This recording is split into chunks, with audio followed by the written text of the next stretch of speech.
अस्सलाम वालेकुम नाज़रीन, ऑस्ट्रेलिया से मैं हूँ आपकी होस्ट अमरीन शाहिद। उम्मीद करती हूँ कि आप सब खैरियत से होंगे।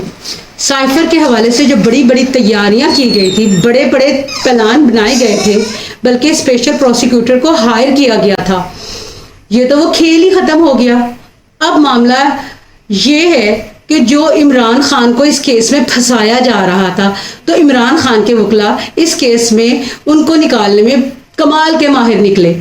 उन्होंने कहा, जज साहब अब आप जाने और जनरल शहजाद वसीम साहब जाने, क्योंकि अब इसमें इमरान खान का कोई काम ही नहीं है।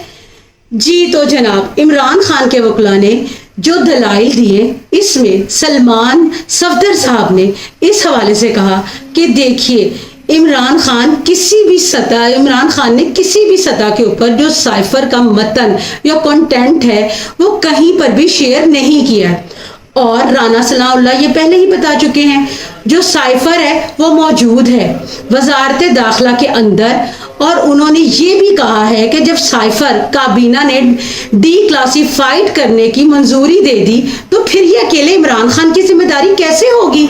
ये तो फिर पूरी काबीना का मसला होगा। अगर आपने कोई इन्वेस्टिगेशन करनी है या किसी को पकड़ना है, तो आप पूरी की पूरी काबीना को पकड़ें। एक और बहुत अहम पेशरफ्त है जो उन्होंने की, वो ये है कि उन्होंने कहा कि इस केस के ऊपर ऑफिशियल सीक्रेट एक्ट लगता ही नहीं है, क्योंकि कुछ दुश्मन मुल्क में होता है। इस दुश्मन मुल्क का नाम तो बताएं जिससे इस जिसको इस साइफर से फायदा हुआ है। सलमान सफदर साहब के एक नुक्ते ने पूरी की पूरी गुत्थी उलझा दी, जिसके अंदर ये इमरान खान को फंसाना चाहते थे। इस तरह महारत से इमरान खान के वकीलों ने इन्हें इस केस से निकाला कि इनकी वफादारी का एक अजीम सबूत है।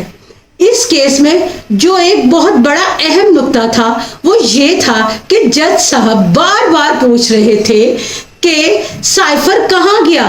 उन्होंने पूछा कि जो साइफर मिनिस्टर की कॉपी, जो साइफर प्राइम मिनिस्टर के पास था, जो उसकी कॉपी थी, वो कहाँ है? इस पर सलमान सफदर साहब ने बड़ा सादा सा जवाब देते हुए कहा कि ये देखिए, साइफर का जो सबसे पहला डॉक्यूमेंट आता है वो दफ्तर खारजा के ऑफिस में आता है।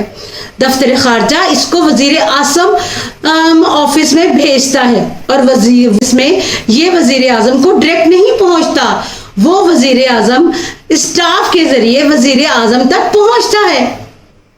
उन्होंने कहा, ये जो दस्तावेजात हैं, ये जिम्मेदारी होती है मिलिट्री सेक्रेटरी की। दस्तावेजात को महफूज रखना और रिसीव करना, ये सब मिलिट्री सेक्रेटरी की जिम्मेदारी है। उन्होंने कहा कि रोजाना की तादाद में हजारों केसेस आते हैं ISI के, और मुख्तलिफ रिपोर्ट वजीर आजम के टेबल पर होती हैं। तो क्या वजीर आजम इन सबको संभाल के रखता है? क्या वजीर आजम इन सब का जिम्मेदार है? नहीं, इन सब के लिए मिलिट्री सेक्रेटरी जिम्मेदार होता है।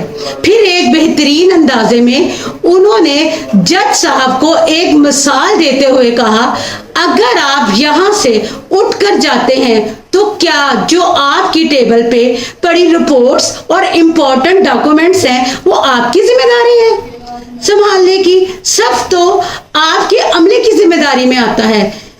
इसी तरह अगर आप कहते हैं कि साइफर की कॉपी आगे पीछे हो गई है, तो ये तो वजीर आजम की जिम्मेदारी नहीं थी, ये तो सारा काम अमले का था। इनको चाहिए कि ये सब मालूमात मिलिट्री सेक्रेटरी से आप लोग लें और इनसे पूछें कि ये कॉपी कहां पर है। अब मिलिट्री सेक्रेटरी वाला मामला भी बड़ा दिलचस्प है, क्योंकि आप जानते हैं कि साबिक वजीर आजम इमरान खान के military secretary brigadier Waseem Cheema थे, और इस वक्त जो वसीम चीमा है वो मेजर जनरल के ऊपर प्रमोट हो चुके हैं। 2-3 साल मिलिट्री सेक्रेटरीट के ऊपर काम करते रहे हैं। उन्होंने शाहिद खाकान अब्बासी के साथ भी काम किया था, और फिर वो इमरान खान के साथ भी काम करने लग गए। اس سے پہلے توشہ خانہ کیس میں بھی عمران خان کے وکلا نے ہمایوں دلاور کے سامنے بھی وسیم چیمہ کا ذکر کیا تھا اور کہا تھا کہ اگر تحائف بیچے بھی ہیں تو وہ ملٹری سیکٹری کے ذریعے بیچے گئے ہیں، عمران خان نے خود نہیں بیچے، لیکن تب بھی بریگیڈیئر وسیم چیمہ کو نہیں بلایا گیا تھا۔ اب تو وہ جنرل پروموٹ ہو چکے ہیں، تو اب سوال یہ ہے کہ وسیم چیمہ کو کیوں نہیں بلایا جا رہا؟ ہونا تو یہ چاہیے تھا کہ انہیں بلایا جاتا اور ان سے پوچھا جاتا کہ سائفر کیسے گم ہو گیا، اور یہ توشہ خانہ کیس کے معاملات بھی ان سے ان کی گتھی کو سلجھایا جاتا، مگر نہیں، ان کو نہیں بلایا گیا، نہ ہی ان سے کوئی سوال جواب کیے گئے۔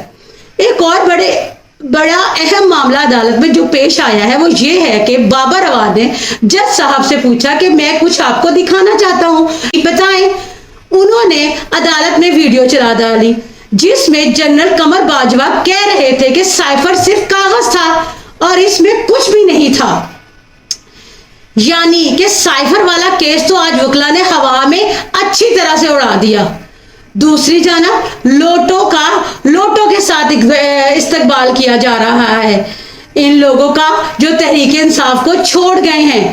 آج پرویز خٹک صاحب جا رہے ہیں ڈیرہ اسماعیل خان، وہاں پہ بڑے بڑے بینرز لگائے گئے ہیں جن کے ساتھ تحریک انصاف کے لوگوں نے لوٹے لٹکا دیے۔ یہ تو ہونا تھا اور ہوگا۔